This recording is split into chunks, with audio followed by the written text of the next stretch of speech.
this statement is going to be key factoring into today's conversation. If you just worked out and actually were proud of your body at its purest form, naked in the mirror, right? You would have the highest level of confidence that no Rolex, that no filler, that no Jordans, nothing, that no Ferrari can buy, because you're really, when you're driving in the Ferrari, you're literally borrowing the credibility of that car. Having shared that, shout out to His Holiness. Yes, facts. You covered that in the first chapter of the Seduction Scriptures. These are facts.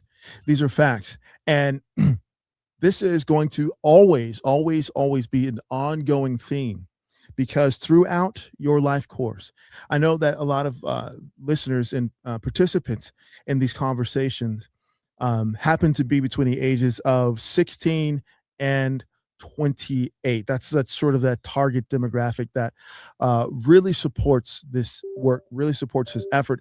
And that's why I want to drive home these particular lessons. Obviously, I've got participants within this community that span the age range all the way up to, the 90s, right? Shout out to the OGs. However, when we talk about your body and your presence throughout your development as a man, we see that the benefits of investing in your health, the benefits of investing and the discipline that comes with having a gym membership, if you can't afford a gym membership, having weights at your residence, if you can't afford weights, focusing on plyometrics and calisthenics, push-ups, pull-ups, dips. There's so much that you have to work. You can work with literally your own body weight. If you have a chair, you're good. If all you got at home is a bed or a cot on the floor, all right, you're good. All right, doing push-ups and sit-ups, you can jump rope. There's so many things that you can do in order to build, develop, and sustain a healthy presence. Now, I say all that because the next video is what is going to be at the center, like I said, of this particular conversation. Once I pull the video up, you'll be able to see the gentleman's profile. He is a successful entrepreneur, and the background or the backdrop for this post has to do with an interaction that he had while he was out with his wife and friends. So here it is. Illusion in your mind, because you got a really fit body and you're muscular, you got the six pack, whatever you got. If you think in your mind that the body is the equivalent of having a supercar, you're delusional. You're delusional. And I have a separate video I'm gonna make about this too, about the rest of his comments regarding God and gifts. And I got you, bro. Thank you for the content. The thing about it is, look, last night, my wife and I and our friends went to a club. We was at a club last night, chilling. Great spot, music was going, everything, right? I'm sitting down at our section with my boy, his girl, my wife, and we had two of the girls at the section with us, right? Sitting there. I see this dude, big muscular dude, him and his man's real fit, walking through sections. They ain't got their own sections, doing their own thing, right? Bro clocks my wife and my boy's girl, clocks her and clocks the other girls. I'm watching this. Bro's literally walking around, sees the ladies. He had like a tank top on with sleeves. Bro takes off the tank top. None of the girls even notice. He's like flexing to the side, doing his thing, doing whatever, bro. None of the girls clocking. Mind you, I'm not no muscular dude by no definition of the word, right? When we're leaving the club, me and my other mans who got shout out to Darius, got a white Lamborghini. We're outside. He got his white Lamb, I got my McLaren. We making noise outside with the cars. Who do you see flocking and surrounding our cars? There was at least probably 25 women around our cars. Who do I see leaving the club? Not one girl gave a fuck. Was the big muscular dude. Not one girl gave a fuck. The best combination you could ever have is either you're really fit with a supercar, or you could be out of shape with a supercar and you still get all the attention. The best combo is being fit with a supercar. But if you're not fit and you still got a supercar, women will care more about you than a dude who is mad muscular. There's a bunch of dudes that are hobosexuals. They rip as hell, muscular as hell, ain't got nothing in between their pocket, and they sleep it on their girl's couch. Let's keep it a beat. There's so much to unpack with this. We see two direct contradictions, all right? On the one hand, your physique speaks to how you express your presence. Now, again, everybody has their own journey with their self image, with their physical presence, with how they eat, how they hydrate themselves, how active they choose to be, how active their lifestyle allows them to be. However, in this space, we promote taking care of yourself. We promote going to the gym. We promote being active, participating in sports if you can, all the things that factor into your overall health, how quickly you can rejuvenate your energy source so that you're able to express yourself during the exchange. You see, there is a holistic component to this. And I obviously speak on this holistic component in my book, The Seduction Scriptures. So you got one video talking about how if you are proud of the work that you put in and supporting your physical presence, however, to the best of, extent that you can for your build, and you're proud of that, and you're proud to see yourself without any clothing on, you know that the type of woman/women that you desire to acquire in exchange with are also going to be glad that you made the investment. Beyond just being proud of your accomplishment, it is a better representation of who you are than the sports car, than the Ferrari, than the Bugatti, than the super car, so to speak. You see? But this is wisdom coming from a man who's probably twice the age of this young man right here. You see? This young man is 29. All right. Kudros is definitely in his 50s, at least in his 50s. But like I said, there is wisdom to be received in these lessons. And so the major takeaway from Kudros's first video was that the reason why people flash the cars and are so centered on the transaction or even the display of the transaction is because they are borrowing or attempting to borrow the credibility of the car.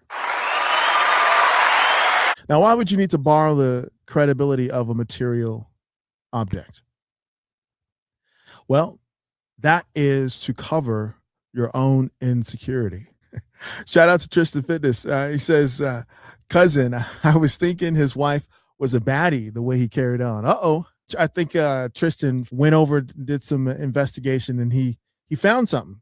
Tristan, whenever you can, if you want to share with the class what you discovered in your investigation, that'd be great.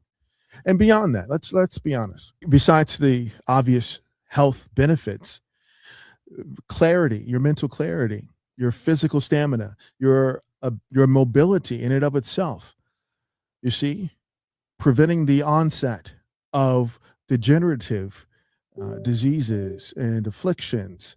There's so many benefits to maintaining your body that it should be obvious. However, like I said, when you're caught up in the transaction, when you have the philosophy of scarcity, these are the lessons that you must learn. This second one is really something that I wanted to highlight. And this is just from a logistics standpoint. This other comment says, I hate to say this. They noticed. Now, they're obviously referring to this gentleman's wife and their friends, the female friends. They noticed. They're just not going to say anything. These are facts. The cars are cool. Don't get me wrong. But anyone can rent or get a car.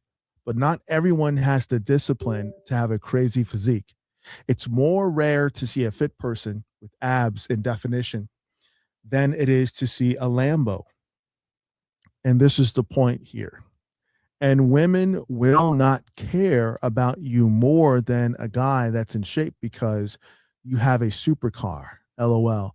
They'll just use you for your supercar. How many times have I said, and I will continue to say,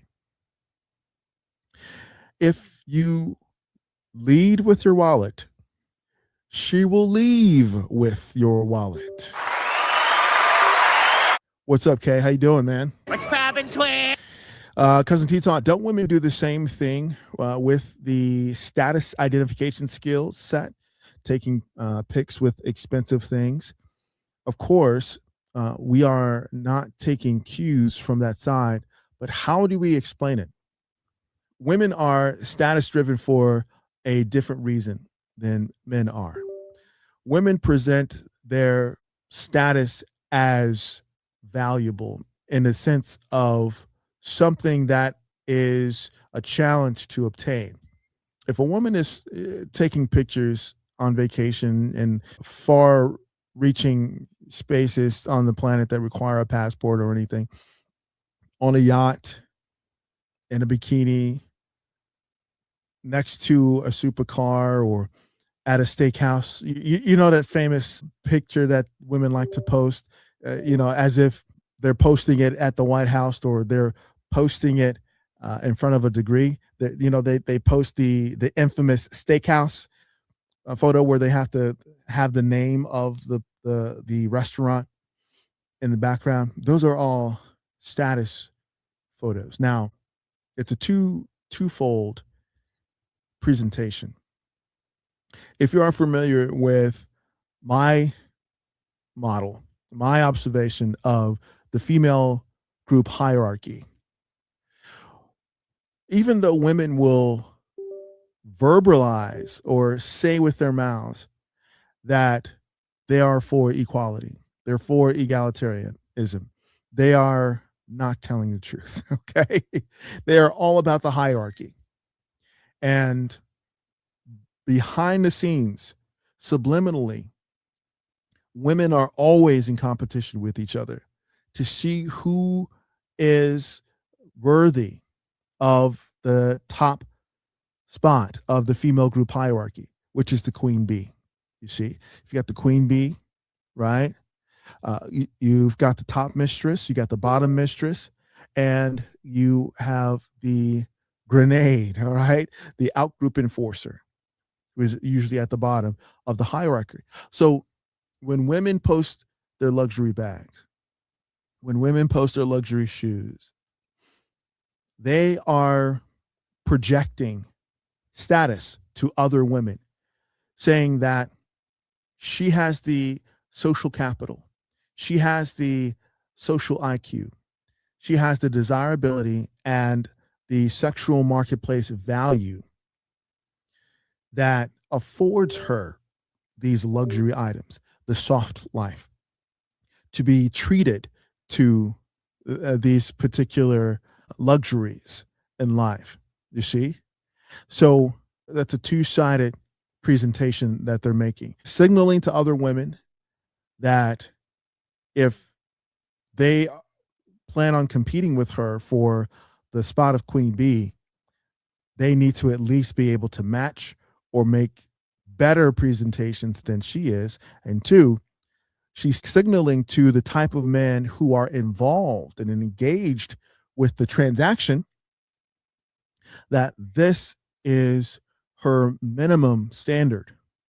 Now, the third communication is a non-communication at all.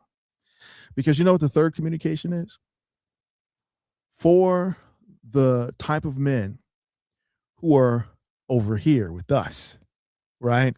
The men who participate in the exchange as opposed to the transaction. When she takes a bikini picture, when she shows herself in the changing rooms and she shows herself in the shadow of a silhouette, she shows her more sensual, flirtatious side. Those pictures are for us. Those pictures are showing and displaying that she is ready, willing, and able to engage in the exchange.